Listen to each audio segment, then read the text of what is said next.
Attendons de l'Assemblée nationale, c'est qu'elle approuve notre évaluation, qu'elle considère que notre évaluation est positive.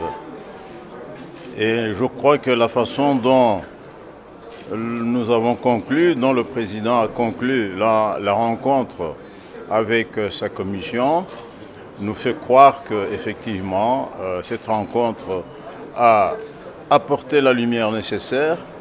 Surtout que les deux gouverneurs, qui sont les principaux acteurs de l'état de siège, étaient avec nous et qu'ils ont donné les éléments complémentaires qui manquaient pour que réellement la commission puisse comprendre ce qui se passe sur le terrain, ce qui a été réalisé, ce qui reste à réaliser et ce qu'il faut pour continuer à parachever l'œuvre de l'état de siège. Du vice-ministre de l'Intérieur qui a représenté le vice-premier ministre, le ministre de l'Intérieur empêché.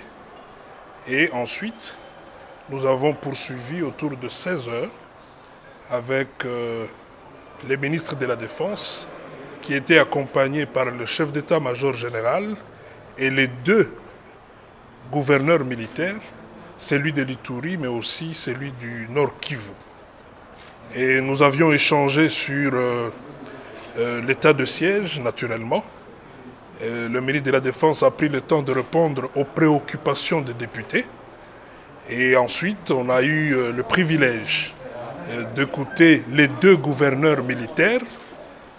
Quelques questions ont été posées et je peux vous rassurer que c'était des échanges très riches qui nous ont permis de comprendre beaucoup de choses, mais aussi, je pense que ça va enrichir notre rapport à l'issue de cette démarche que nous sommes en train de faire et qui n'a qu'un seul objectif, améliorer les choses pour que l'état de siège soit réellement la solution aux problèmes de sécurité à l'est de la République.